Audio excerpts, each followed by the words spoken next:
आज भारत के प्रधानमंत्री ने कहा व्यवधान से समाधान की तरफ जाना है। मैं भारत के प्रधानमंत्री के ही शब्दों को दोहराता हूं। भारत के 140 करोड़ देशवासियों के बीच में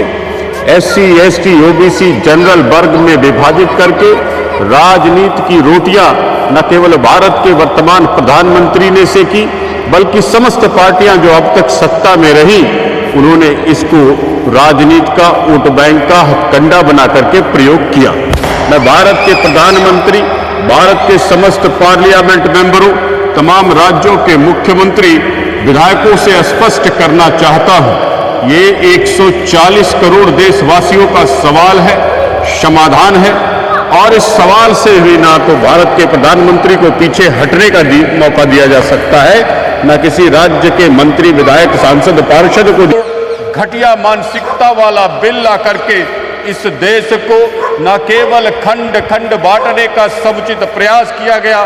बल्कि युवा शक्ति को छिन्न भिन्न करके राष्ट्र के विरुद्ध, समाज के विरुद्ध, शैक्षणिक संस्थानों में एक युद्ध जैसी स्थिति को उत्पन्न किया गया। एक आपराधिक दृष्टिकोण को विकसित करने का कुत्सित प्रयास किया गया। इसलिए मैं भारत के राष्ट्रपति से लेकर के प्रधानमंत्री, मुख्यमंत्री और जिलाधिकारियों तक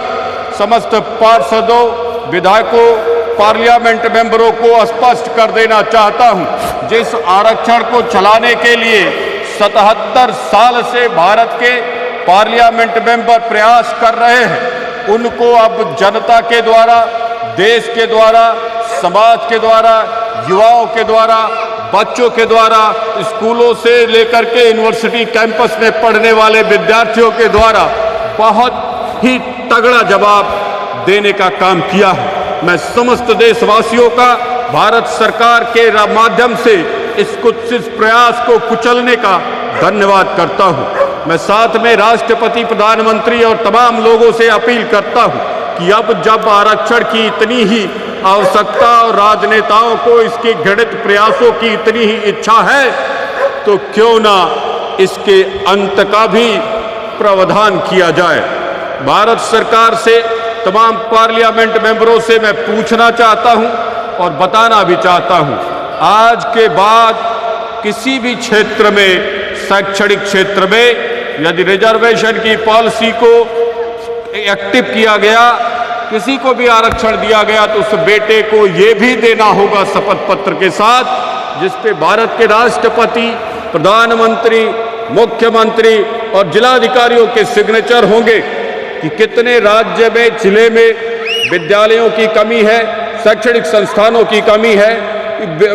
टेक्नोलॉजी के सेंटरों की कमी है, टेक्नोलॉजी के कॉलेजेस की कमी है, मेडिकल कॉलेज की कमी है, जिसके कारण ये आरक्षण की व्यवस्था चलाई जा रही है।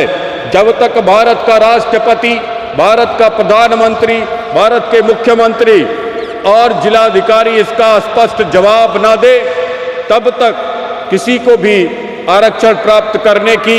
योग्यता हासिल नहीं होगी। देश को स्पष्टता के साथ, स्पष्ट निर्णयों के साथ सही दिशा में ले जाने का संकल्प हर देशवासी को करना है। मैं समस्त वर्गों से,